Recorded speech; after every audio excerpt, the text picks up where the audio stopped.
Hi, I'm Zora from Hack My Age, thehackmyage.com and the Hack My Age podcast. And I'm here at the Biohacking Congress in Boston, and we got over 30 great guest speakers on biohacking and more than 30 different health companies at this exhibition space. And we're really excited to learn from some amazing biohackers and doctors and scientists, researchers, as well as exploring things like ecological products and digital health devices. And it's a life-changing weekend. And you've got to check out the Biohacking Congress website. It's biohackingcongress.com, and get your ticket to the next Biohacking Congress in Miami on October 22nd and 23rd of this year. And then it's going to be another one in Austin in February 4th to 5th, 2023. So today we're going to meet the co-founder and CEO of Lightwater Scientific, Victor Sagalovsky. Right? And you know, it's the first time I ever heard about a super deuterium depleted light water, and it's super interesting. And Victor's dedicated his life to this research, the development and production of this water, which is the one and only in existence, at least as far as I know, so far. And he's researched the benefits of deuterium depleted water through his own theory of aging based on endogenous radiation damage, which he'll explain to us today. And Victor went to Loyola University and the University of Hawaii. He's done graduate coursework in chemistry, optical microscopy, and molecular biology. And he's written many articles in the field of wellness, biohacking, emerging medicine, and technology. Wow, you've done a lot. Not enough, I'd say. Not enough? Well, enough. There's always, lifelong learning is a great process. I'm a gerontologist, and that's part of our biohacking our brain. So I've mentioned the word deuterium a couple of times, and I think a lot of people don't know what this word is. I first heard it recently, so I would love to know a little bit more what that is and why it's maybe not so good for us. Well, we all know what hydrogen is, right? Mm-hmm. That word we have heard, and that's the first element on the periodic table. So deuterium is a version of hydrogen. Yeah. So hydrogen is a simple element. It's the simplest element there is, and it's the only element that doesn't have a neutron. It's a proton and an electron. Yeah. And deuterium is a version of hydrogen that has a neutron. Yeah, you explained it really well actually in the slideshow that we had. You did a great presentation. So if you guys get a chance to do that, please go and watch that replay, because I think the visuals are really important here. It is important for someone to understand things. You know, we are visual people. Our brains think visually, so it's good to have voice and pictures. Yeah. we like pretty pictures.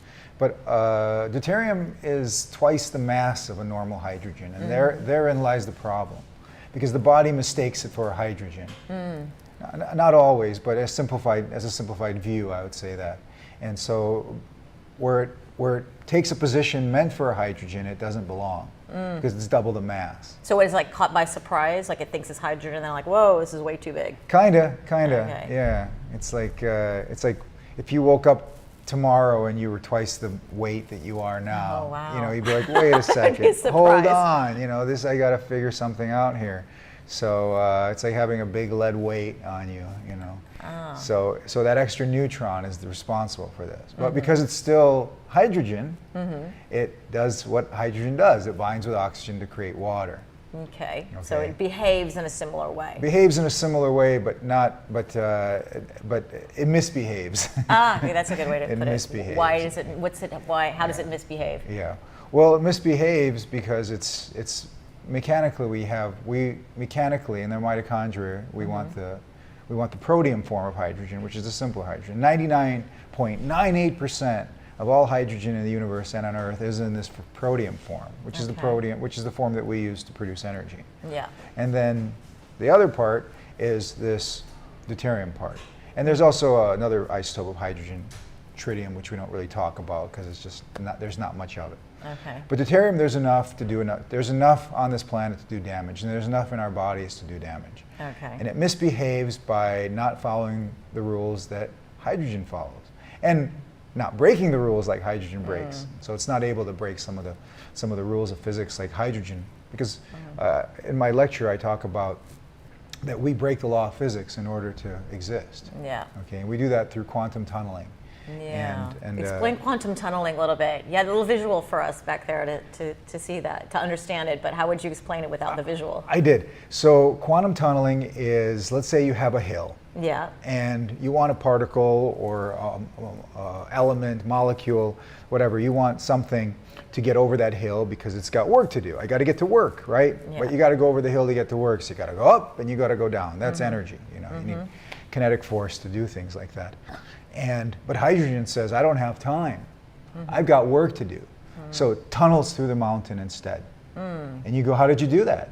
And hydrogen says, I don't have time to tell you. I'm too busy working. Yeah. So we break the law of physics. Okay. So that's a good thing. That's a great thing, Yeah. because we take a shortcut. Hydrogen takes a shortcut. Well, life takes a shortcut in order to exist. We want the path of least resistance, not Yeah. most resistance. Yeah. So we just say, yes, we know this is impossible to do, but I'm going to do it anyway. Okay. I'm going to make the impossible possible. That's what life is. It's making the impossible possible. So deuterium doesn't quite fall into that smooth space of making the impossible possible. It stays. So it has to go over the hill? It has to. It's still quantum tunnels a little, but not the same way. And this is known as the kinetic isotope effect. Okay. So what it shows is that the carbon deuterium bond, because everything we're carbon beings, right? So everything's Yeah. going to be bound to carbon in organic life, most things.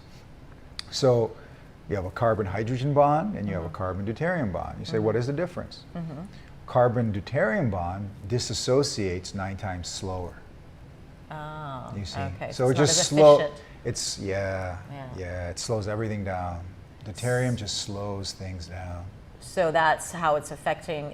You talked about the mitochondria and how it's not running as efficiently, right? It's that we don't have that energy as well due to this deuterium. We have a simple mechanical problem when you get down to the nanoscopic level. Yeah.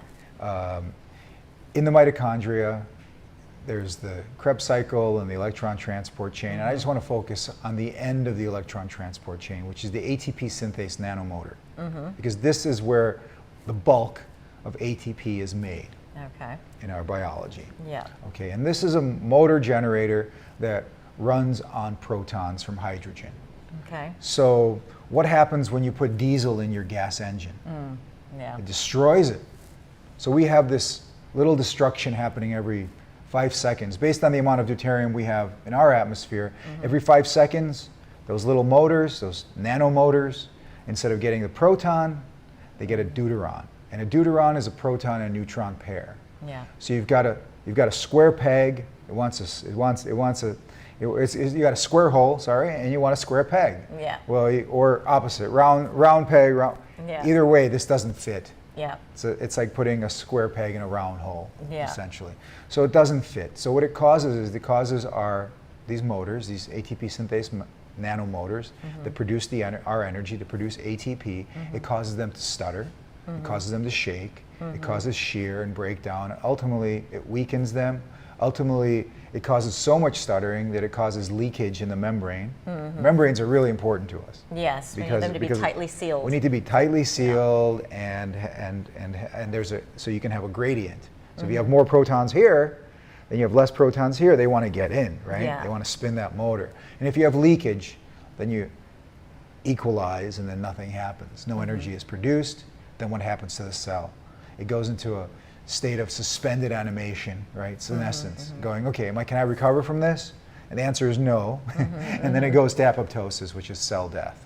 Okay. So our goal to increase our lifespan or increase our health span is to limit the amount of perturbance Yes. that we get from things like deuterium.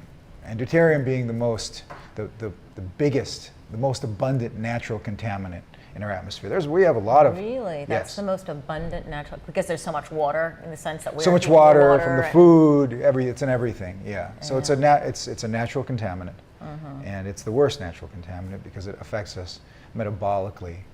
So what do people feel when they have too much deuterium in their body? So what happens if we don't, Well, try to get rid of it? Like I asked you, what would happen if you woke up tomorrow and you were twice the mass as you are today? You'd be a little sluggish, right? Things wouldn't work properly. You'd get tired quick. right? It would lead to a bunch of other things, right? You'd have a whole bunch of It's downstream like a cascade of other problems. downstream effects. Yeah.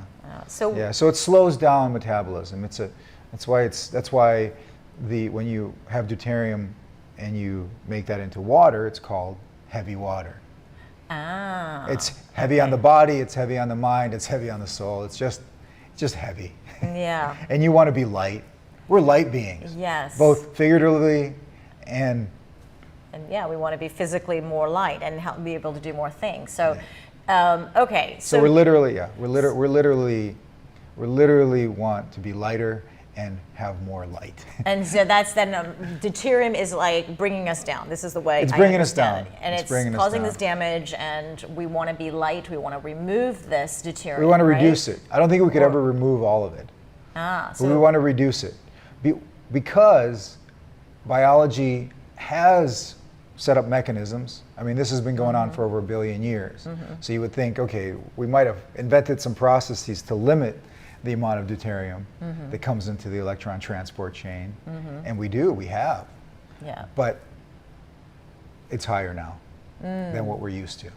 So it's accumulated. You did mention that it's cumulative. We have more deuterium in our planet now than we did before. So how is that? What's happening? Well, we had this thing called the flood, which is in the Bible and other books of antediluvian lore and all these things. So that introduced deuterium. When the Ice Age ended, that introduced more deuterium because there was a lot of methane in the ice, and when that melted, that introduced a bunch of deuterium. So our deuterium levels on the planet has been creeping up. Also, in the last 100 years, all this nuclear testing. So interesting. So that brings in more deuterium. More, yeah. So I believe, and there's some evidence to this, that we evolved in an environment where our deuterium was between 80 and 125 ppm. In fact, if you look at Antarctica, which is the lowest deuterium water on the planet, it's 89 parts per million. And most major cities in the world are 150.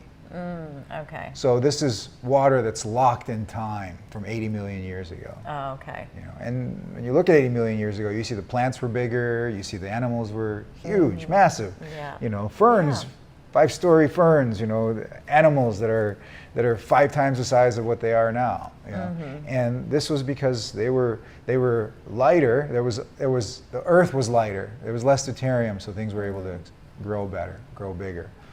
Not, really? not the only reason, but a main reason. Yeah, because I was thinking, when you wake up twice as heavy as you are, I would think that's because, you have more deuterium. Whereas if in time with the dinosaurs and the large plants, you would think, maybe they had too much deuterium. No, yeah, well, they existed in an environment that probably had 40 to 50% less deuterium than we have now on this planet. Then you would think they'd be smaller, not bigger. No, they would be bigger because they're allowed to grow bigger. There's less stress. Okay. There's less stress on them. It's less heavy, so they're able to express more of their genetic potential. I'm taking it a little bit too literally, the first example. So okay. Yeah, right. Yeah, you see where I was going. They are heavier like because they're bigger. Yeah. But why are they bigger? Because their metabolism is better. But don't smaller people or smaller animals live longer than the larger ones in general, as we know now? Well, if you look at you'd want to be smaller. If you look at the blue whale, it's the biggest mammal in the world, and yet it lives so much longer than we do. It's a long. So. Yeah. But when the smaller humans live longer.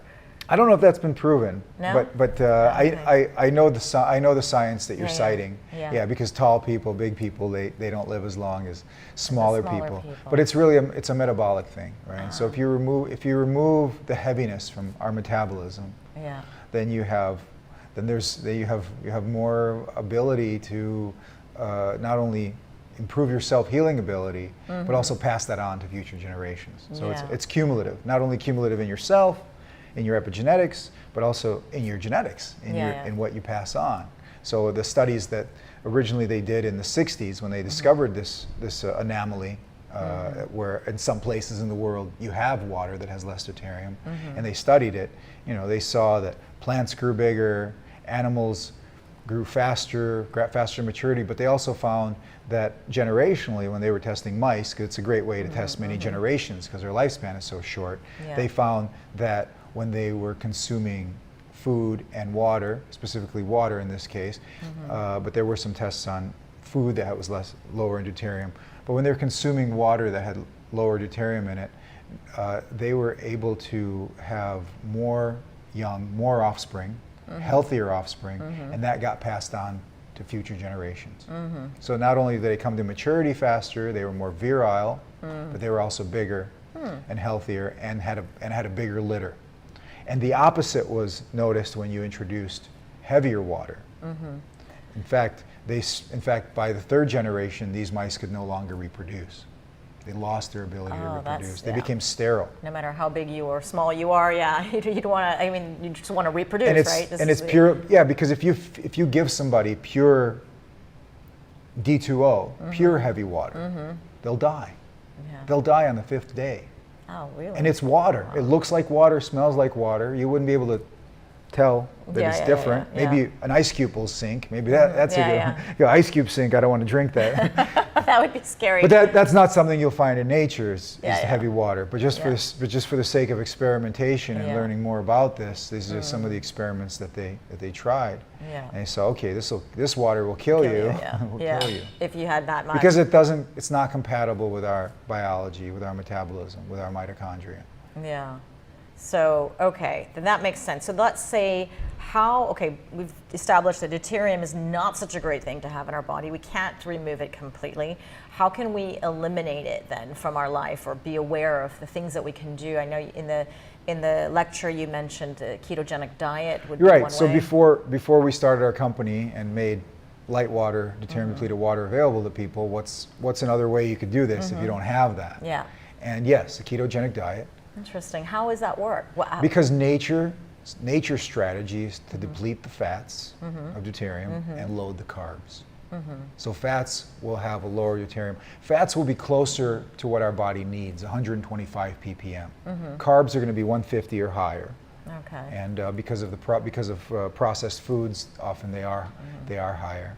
But what about plants? The carbohydrates from plants, there's a lot of water in there, right? Would that be not so if you look at a plant, you will see that it concentrates deuterium more in the roots, and there's less deuterium the further you go away. Because it's a gravity thing. Yeah.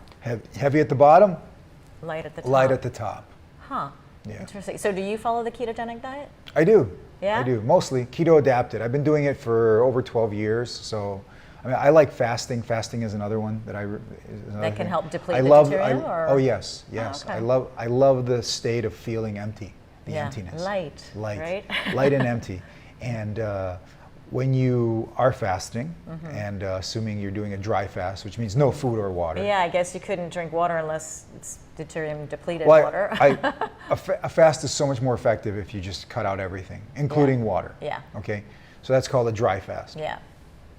And so in order to get energy when you're dry fasting, what do? You burn fat. Yeah. And when you burn fat, what does that create? It creates metabolic water. So every 2.4 pounds, a little more than a kilo of fat that you burn, you produce a liter of metabolic water, which is deuterium depleted. Wow. So that's why fasting is so beneficial.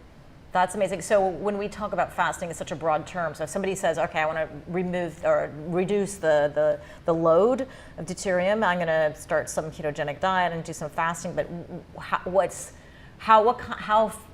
kind of fasting? Because fasting is such a broad term. Are we talking about 12 hours or 24 hours or 16/8? Start with what you can, and in the beginning, interrupt your pattern. Right? Yeah. Go to bed hungry, wake up, don't have breakfast. Looks like that's more than 12 hours right there. Yeah. And then maybe you could push it a little bit more after that. But the key is to interrupt your pattern, because the pattern is it's locked in, you know. It's there. But as soon as you can consciously say, okay, I'm going to stop that, and I'm going to just do nothing, because doing nothing is quite wonderful, honestly. But you don't even have to do that, because now we have light water, we have deuterium depleted water. So that is the best way to reduce deuterium. Okay. So, but getting back to the fasting one, just to make it clear for people, is the more the better, in the sense that in terms of reducing the deuterium, or there's going to be some negative side effects if you go too far. On the fasting? On the fasting, yeah. Because we keep going, you said, okay, you got to disrupt it, and go until when? Is the more the better? Yes and no. You do what you can. It's more a mental thing. But yeah, people that are suffering from some kind of illness, look at what animals do. They get sick, they fast. Yeah. And the body takes over, the self-healing ability takes over. I've gone 144 hours without food or water. And at that point, I felt like I could go more. Yeah. But I was losing a lot of weight, because all my fat was getting burned. You should do it until the point where you're not in danger of losing muscle mass. The fat's okay. You'll recover there. And one of the benefits of fasting is growth hormone. You increase the amount of growth hormone that you have. Essentially, the body thinks it's like, well, it's cleansing, but it's like it thinks it's dying almost. So after you start eating again, it floods your body with growth hormone, which is phenomenal because you feel like you're 20 again. So whatever it takes, start with a day, see how you like it, go from there. It's a profound thing. It's not easy for a lot of people. No, it's not. They're locked into a pattern of eating and drinking, and so the easiest way is to consume deuterium depleted water. There as we go. Okay, so if you're not into fasting and you can't find that sweet spot for yourself, then we're gonna have to talk about the easy way out, which I think is drinking deuterium depleted water. So tell us a little bit about what that is and how you even can measure that it's depleted of deuterium in there. Right. So when we started a company, Light Water Scientific, to produce deuterium depleted water, we also created a lab, which is deuteriumtest.com, because yes, you do want to know that what you're drinking is DDW, and you want to know what your level in your body is. Yeah. So you can find out how much actually is in my body today. We can test saliva. Okay. We could test breath vapor if you collect it yourself. And saliva is a great indicator of extracellular fluid, and breath vapor is more indicator of your metabolic water. But aside from that, when you test, you'll notice that you're somewhere around 150. Most people are. Wherever you live, you're going to be about the same as the water that you consume. If you're higher, something's off. If you're lower, something's on. Something good is happening. Okay. So there are some places in the world where you can live, even in the United States, where there's 5 to 10% lower deuterium even in the tap water. Okay, and this is great because you already have an advantage. Yeah. This is cumulative. This is over time. So in those areas, are the people living better and longer? Oh yeah, absolutely, and we did studies to correlate this. In fact, there was a study done that took readings of which is publicly available data of the tap water in the United States. Most states are available, and there's deuterium levels that are listed in this public data. And we correlated that to depression susceptibility. So people that live in areas that have heavier water have more instances of depression. Wow. It's statistically significant finding. Yeah, actually I found on your website you had some of this, there was research studies that you had posted, and they were researching the deuterium levels and the link to depression, cancer, mitochondria, dysfunction, metabolic disorders. I mean, these are research papers. Absolutely. I didn't look at them, but I just saw this list. Going, There's quite a number of them. We're over 60 years into the research of this. So, wow. So what have you found? So people can, get this water, we start drinking it, and then our deuterium levels will start to lower. Slowly, yes. Slowly? Oh, it takes a while? How long does it take? Takes a while. Well, per day, yeah, depending on what else you're doing. Yeah. Half a ppm to 1 ppm. Half to 1. Half a part per million to 1 part per million. That's enough to per day. Yeah. Per day, slowly, gradually, hopefully linearly. Yeah. And you get to in the 120s within 45 to 90 days. Okay. And then what do you feel? What is maybe some anecdotally what you've heard with people who've drank this water? And we have so many testimonials. I don't share a lot of them because they're just too good. Yeah. Well, they're so good. You should be sharing them. Let's hear what generalies are anything? I mean, what is across the board? Do people just have more energy or feel better, or skin clears up, or I'm not sure what's the most common type of feelings that people get when they so when your body is lower in deuterium, because the water is not the healer is your own body that is lower in deuterium. So what happens? You open up and you increase the amount of energy in your body, the amount of ATP energy. That's just mechanical. That's just you reduce something, you allow something to function better. So how does that translate or manifest in a person, and how do you quantify that for everybody? Well, increased energy is one, better sleep, faster metabolism. So then there's the brighter out, and that goes with a whole host of positive benefits, like brighter outlook on things, So for me personally, I noticed my healing ability, because when I started this, I was already 20 years deep into optimizing my health. Right? First getting over all the problems that I had growing up, all the things that I was encumbered with, and so I was already pretty healthy. Like, I didn't feel like I needed anything, but the science really lured me in. And it lured me in, the technology and science, and just the fact that this is something that's foundational lured me in. And so when I personally got to experience the benefits is when I got injured. Oh, what happened? I healed very fast. What kind of injury? Like, we're talking about cuts? I fell on my hip. I was ice skating, and just really just messed myself up, You just torqued myself, bruised myself. I was just like, I was limping. I was limping, and I had a big hematoma, a big bruise. And so I'm like, okay, when did this happen? It's a good test now. A few years. This happened almost 3 years ago. So I was 47. I figured, well, I'm 47. This is it's going to take a month to heal, because I'm not 20 anymore. Yeah. 3 days later, it was all gone. Oh, wow. And I go, okay. Wow. So how much were you drinking at the time? Like, because I know that at that point, I was already consuming DDW for. This was in December, so probably 3.5 months. I was doing it. You were already on it every single day. Every single day. Half to 1 ppm, right? Well, half to 1 ppm you can reduce per day. You can reduce. Yeah. Okay, so how much do you drink? Half a liter to a liter, or so. Okay. Yeah. Well, that's, I think, doable for most people. So then the way that I understand, the way I saw on the website, is that you have to mix, because this is a bottle that is 1 liter, 2 liters? That's a liter there. You sell it, and then we sell the 2 liter.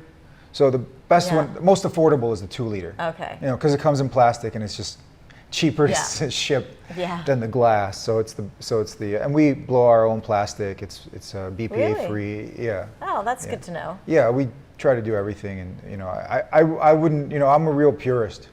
So I'm like very, and I was a lot worse younger. I was very. Weren't we all? Well, now we're enlightened. But I found some tricks, right? Yeah. I found some tricks. I found some great biohacks. So this is the main one.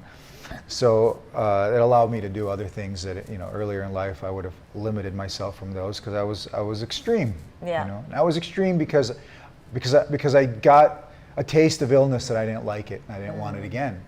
Right? It's like a drug addict that will never go back to drugs because it was so hard to kick. Well, getting well was hard. Yeah. Right? It was hard. But once you are well, you want to maintain it. You want to keep it. Yeah, feels so good. Why would you go back? Why would you go back? So here I am. I got tons of energy and just very excited. And it was just celebrated my 50th birthday. And, congratulations. Welcome to the club. Thank I'm you. 52. Thank you. All right. Just a couple days ago, the 5th. Oh, yeah? Yeah. I'm June 4th. Oh, Gemini. Yeah. My nephew's June 5th, actually. Oh, really? Yeah, he called me and he said, it was so cute. He said, Vic, happy 2nd 25th. Oh, that's a great way to put it. I go, that was good. Well, I think what you're doing is working, and you certainly don't look your age, but I'd love to have explained this bottle of water, because I understand. So you want to understand dilution, yeah. Dilution, yeah, because it's $25 a bottle, right? It's like $20 a liter. Yeah, something like that. So it's not, I don't know if you just guzzle this by the liter every day, or do you I mean, you can. Either you dilute it inside or outside. Because it's going to get diluted, right? Either way, by everything else you drink Yeah. or consume. Oh, so either you could take a shot glass and drink it, or you can mix it with water and then. Yeah. So same what most people do concentration. is to get a linear depletion is they mix it, so they know exactly what they're getting. Unless you're incredibly regimented and disciplined in your life, like I know I drink 2 liters of water per day, no matter what. Yeah, yeah. Then you know that if you drink half a liter of DDW, you'll know that you drank 3 parts of regular water to 1 part DDW. So that's a 1 to 3, which according to the equation, that gives you 112 parts per million. Is that enough? Yeah, you want to can get. take- yeah?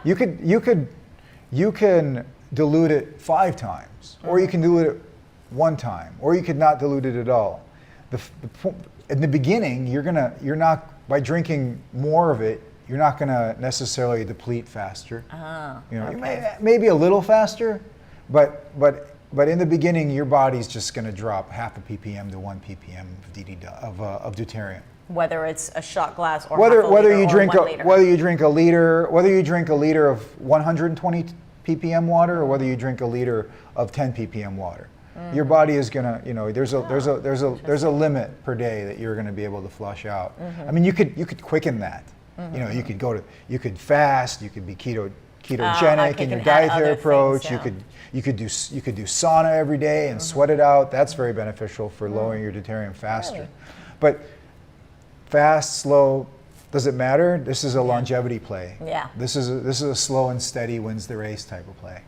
So you want to get there, and the reason you want to get there linear is because not everybody, but linearity is because if you're sick, if you have an illness or unwell in some, you want to take that kind of approach. You don't want like this. Oh, I'm going to drink it today, but not tomorrow. Then my deuterium went down, then it went up, then it went down. You want to, you want to be consistent. So most people start with anywhere from 1 to 1 dilution to 1 to 4. So at 1 to 1, you have 80 parts per million. So this bottle is 10 parts per million. If you combine that with 150 ppm water, which is normal water, then you have 80. And if you combine it 1 to 2, you get 100. 1 to 3, 112, 1 to 4, 122. Okay. But what would be the recommended in general? If you Anywhere- want to take slow and steady, and you want to still, conserve, you'd say, don't want to spend a fortune on my water, but I want it to be effective. So what is the minimal dosage to take every single day? Minimal, at least 1 to 4. So Because that that's would be 122. that would be half a liter, more or less. No. Well, it would be.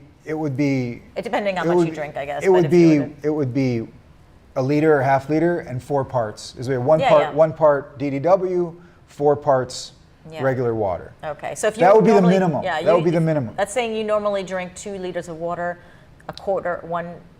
half a liter will be the deuterium. Then it'd be 1 to 3. Yeah. That'd be 1 to 3. Okay. That would be 1 to 3 because if you have half a liter of DDW and 1.5 liters of regular water, so that's 1 to 3, which gives you 112, and that's perfect. Yeah. But that would be good, but it's not the minimal. You could do a little bit less. Minimum would be like at least 1 to 4 to start, and then Okay. at this point it becomes all economics. It becomes what you can afford. Yeah. Some people say I can afford whatever. I'm just going to drink this straight. Yeah. Go for it. It's good for you. It's not going to hurt you. But a more economical approach would be to dilute it 4 times and then get your deuterium level 20% reduced, because that's what we're going for. Yeah, in 45 days more or less. 45 to 90. Yeah. Okay. 45. People are everybody's a little Yeah, different. that makes sense. So you want to get in the 120 ppm range, Yeah. and you want to stay there. Yes, that's the thing. You got to keep going. You got to keep going, and you can go lower. I got down to 80 ppm, and I tested myself, and it was too much for somebody. From where? What was your beginning point? 150. Oh, okay. Yeah. For someone that spends a lot of time sitting in front of a computer, that Yeah. was almost too much. Yeah, Because I had so much energy. It was, Yeah. right. So I'm Yeah. like at 100 ppm right Yeah. now, and that for me is great Is a because good sweet spot. because I don't need much sleep. I flew 5,000 miles to be here. 2 red eyes, and I Really? feel great. I Where feel were you fine. coming from? I was on Kauai, Whoa. so nice. it was a nice trip. Yeah. Okay. nice So trip. I'm going to ask you then what it tastes like, and if I can taste it. Please. Please. Yeah, Yeah. I'm gonna try this. Yeah. You tell me what it tastes like. And To me, it tastes like water, but it just tastes like water. Yeah, but it tastes like water. you know what? It's a Like lighter. different It's a kinds of lighter water. In fact, truly, it is light water because if you put that bottle on a scale and you take an identical bottle of regular water and put it on a scale, there'll be a difference of 300 milligrams. Really? because So then of it'll be that. easier to go down. So my husband, who hates to drink, hates drinking water, the only thing he drinks is coffee. This may be easier for him to drink. Absolutely, absolutely. We are dehydrated by overconsumption of the wrong water. You're right. It tastes like nothing. In the fact, It tastes like nothing. Yeah. like I'm looking for a taste, which when you drink water, you look for some kind of mineral, or I don't know. There's something in there, or a smell, and I don't. There's nothing. It's lab grade, honestly. Yeah, It's, no, it tastes it pure has- and clean it has and delicious. 2 mega ohms of resistance. It's no ionic activity in there. In fact, you can't even, because there's no ions in it, you can't test the pH of it. Yeah, nothing floating in there. Nothing. And so, because it's got nothing in there really, other than it's deuterium depleted, there's no minerals. Then we need to supplement. Then, if we drink this water regularly, no. Minerals come from food. Let's be honest. But yes, Or supplement through food, or drinking mineral water, or mixing it with mineral water. Mixing it with mineral water. Minerals define the taste of a water. Good mineralization gives you A nice, flavor of nice some flavor, nice palate in water. We recommend ketone or ketone, marine plasma. What's that? That is a seawater. It's a special type of seawater. It's called a marine plasma, and it's closest thing to your blood. Oh, okay. Yes. It's like a That would probably be periodic table of elements in a Yes. little vial. Okay, and that is a trace mineral supplement. And a lot of so people, it's a supplement you yeah, and take, a lot of okay. people like to add it to their water, or just have it separate. But that is essential. It is absolutely essential. Everybody should be on this. Yeah. There's 129-year history to this product. Ketone, Quinton. And okay. Ketone. Yeah. And it's so important. I mean, unless you spend an hour in the ocean a day, Yeah. we need this. Yeah. And René Quinton, who is considered, as a legend of science, health, and medicine in France, he said that in order for life that evolved in the ocean to survive on land, it had to take the ocean with it. Oh, that's a Right? good way So of we putting have it. an ocean inside us. Yes. But we are depleting it through our modern lifestyle. Modern lifestyle is, unfortunately, there's a lot of things that deplete us. Stress is one of them. Burns your minerals, right? The bad diet is another. Lack of complete mineralization in the soil is really a big one. So we want to get those trace elements. Yeah. Because we're conductors of energy. And how do you conduct more energy? You have more conductors. Yes. More minerals. And we don't need to. Yeah, you explained that too in the show. That was really good. I wondering if somebody then has this water, can you boil it and freeze it, or is it going to change the composition at all? You can do anything to it. Yeah? It will stay deuterium depleted no matter what you do. In fact, Okay, then. put this in your yard, come back in a million years, it'll still be the same. Oh, really? Yeah, the only thing that will change it is by adding it to other water. Okay. Right. So it's DDW for good. It's not stable. It's not going to nothing. You can't boil. The opposite of that, you can't remove deuterium through any process quite easily. You can't boil it. You can't freeze it. You can't get rid of it. You can't That get rid of sense, it. yeah. We do it through mimicking the hydrological cycle, because semi-heavy water and water have slightly different temperatures at the phase change, freezing, boiling. So in that slight difference, that half a degree difference, that's when we pull off the light water. And so the machinery that you have to do this is it's Big. It's big. Yeah. So Big. it must be like a water plant. And where is it located? In Russia right now, and we're building a pilot plant here in the U.S. Oh, yeah. I was gonna say, how are you gonna get that stuff over here now? No, we're okay because we're water. Water is treated as an essential. So Okay. So we're good we're good. But this technology comes from Russia originally because this is where they discovered this problem. They were trying to figure out gerontologists. You mentioned you're a gerontologist. I'm an armchair gerontologist. Yeah. So one gerontologist and a biophysicist in the 50s had a thing that they were they had a curious problem. And there was two populations in Siberia that they were studying, and they couldn't figure out why these people had so many more centenarians. Why they had so much better health, such better health.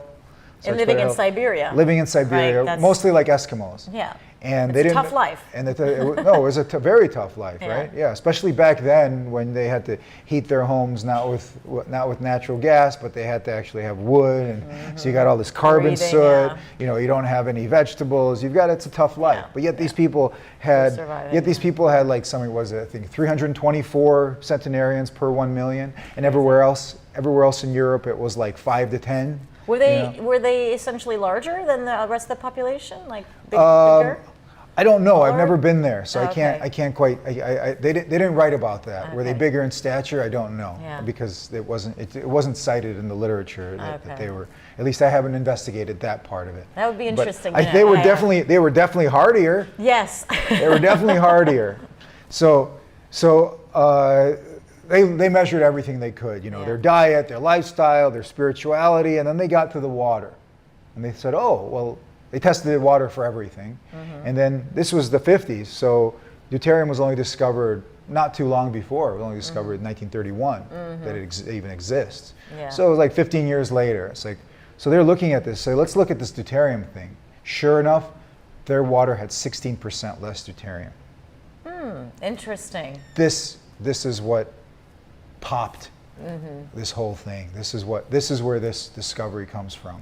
Observing these people and going, okay, what's different here than everybody else?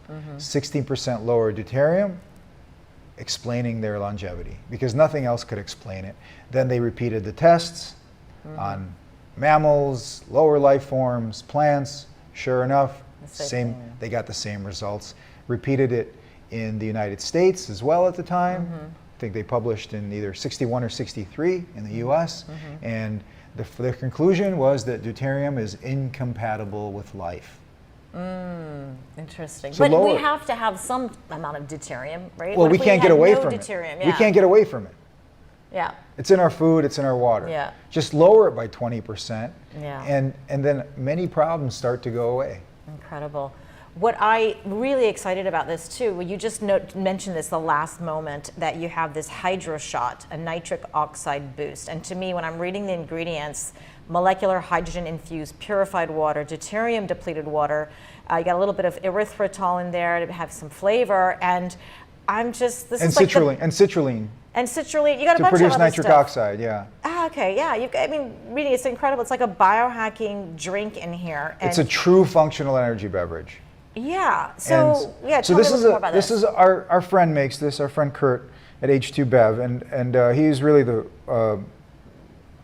I don't know if he's the only one, but he's really advanced the ability of putting hydrogen in a can. Because hydrogen is the escape Yeah. artist. It's the Yes. smallest thing in nature, smallest element in nature. So it tunnels through everything. Yeah. It'll go through glass, it'll go through plastic, but aluminum keeps it well. So he figured out how to put the hydrogen in there and make it stay. Okay, and he creates this hydroshot beverage. So what we did is we changed some of the ingredients around and we added deuterium depleted water. Why? Because if you're in a deuterium depleted lifestyle and you want an energy beverage, if you drink a regular energy beverage, it's going to work against you, right? It's Yeah. all this effort that you put into depleting your deuterium, the cost, the time, all this stuff. Yeah. And then now you want a beverage, it's adding deuterium. So this one is 100 parts Yeah. per million. Okay. So it helps anybody that is already on a deuterium depletion protocol or lifestyle. Yeah, it's one of the first ingredients right there. Right. So It's that's- 100 ppm DDW, Yeah. molecular hydrogen. It's like between 3 and 4 ppm, It's even better. And- yeah. and Incredible. citrulline to increase nitric oxide, yeah. and a little bit of caffeine. Yeah. A little bit of caffeine. So it's So you wouldn't want to drink that at night. That's something to boost your energy, but naturally, and with a bit of caffeine there to get you going. How much caffeine is in there for people who are? It's about the same as a sensitive, I guess. shot of espresso, I'd say, 75 milligrams. So Interesting. it's a boost. So now we have two ways to get deuterium depleted water in our system, and other than the other hacks that you had, but Yeah. we get the water, and or you can buy this hydro shot. And Yeah. where are these sold? Only on our website, drinklightwater.com. Drinklightwater. It's expensive to produce, so it doesn't make sense to sell it in a store because it would even make it double what we sell it for. So we're a vertical company. We produce everything and then sell it, and that way we can sell it for the lowest cost possible without having a middleman and putting it in stores. So we just order on the website on a subscription basis because you're going to get it every month or every 2 weeks or whatever. Yes, of course, because when you start this, I mean, I can't imagine somebody saying, "I'll give it a try." Don't start if you're not going to start. Don't do it. Why? It's water. Why? It really doesn't taste. It tastes. There's nothing to risk. Be in this one, goal-oriented matters. Your goal is to reduce your deuterium levels and keep them there. So then, you said you have a subscription? So if you subscribe, then I imagine there's a percentage discount each month. Yeah, you get 20% discount from the retail price to subscribe. And you can cancel anytime. We make it pretty easy for you. You can change your frequency or amount. It's quite. We try to cater to what the customer wants or needs. So generally, what you'd recommend, though, when you try it, or you say you're going to give it a go for 3 months, say, then the only way to really measure, realistically for the rest of the population, is just how you're feeling and or you can. I mean, energy levels you can validate what your levels are through doing a saliva test. Is that easy to do? It's easy to do. Yeah. You just collect saliva. And where do you do the test? In a lab, any lab? No, we send you a kit and you send it back to us. Oh, you have a kit? Yeah, we send you a little kit. It helps you collect your saliva, and then you put it in put it in an envelope, send it back to our lab, and we'll give you your results in about 10 days. Oh, that's incredible. It's pretty easy. Yeah. So definitely, if you're going to sign up for this or try it, I would say, as a biohacker, this is what we do. We test things, we measure things. As you're the N of 1 experiment. Is before you get your water, you test the saliva, send that back to you. Is that an extra cost, or does that come with a subscription? Or there is an extra cost to it. Okay. Yeah, there is an extra cost. We run some specials where sometimes it's included, and we do have some specials you can see on the website. But I would say that's a no-brainer. Some people like to test before, especially biohackers love to test before because they want to get a baseline and then see where they progress. But most people can just guess what their deuterium levels are because it's going to be the same as where you live. I see. Okay. Okay. Yeah. You see. So most people are going to be about 150. Okay. But it's a baseline. But they don't know. But you'd have to. So you can go online and kind of guess. You can ask what your tap water is. Or could you find out if you're drinking Perrier or something? I don't know. You could find out what the deuterium levels are. Pretty much. Yeah. Okay. Yeah. Pretty much. Yeah. It's not difficult. It's not difficult. But again, you could set a baseline. You could test before. Yeah. Test after, test in 3 months. Yeah. People that are on this lifestyle annually, continually, we provide. If you're with us, we provide you a test a year, just so if you're for a subscriber, so you could just kind of measure what your level is going forward. I would say that even though I had that healing experience at 3 months, I really felt like it. I think honestly, it takes a year. It takes a year to really kick in. To really where you're like, wow, this is big a difference. I feel like I'm in my 20s again. Well, then that's where I would, measure, get the kit, take photographs, write this stuff down. What are you feeling? Because it's such a slow progression. If you're going to do something in a year, even imagine people trying to lose weight, they forget how big they were in the beginning, right? So some people feel it right away, though, which is odd. Oh, that's but good. If you're older, we accumulate deuterium nonstop, right? As we get older, we have more deuterium, and our bodies aren't expecting to go the other way. Yes. So if you're really attuned to your biology, and even if you do it for a few days, you will notice because you're going the opposite way. Now you're depleting deuterium, and the body notices it. So it depends if you're more subtly attuned.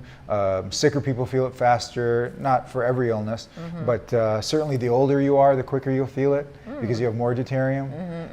Younger, you have healthier mitochondria. Yeah. The energy is a game of mitochondria. When you're young, your cell may have, let's say, 10,000 mitochondria or 50,000 mitochondria, depending on the cell.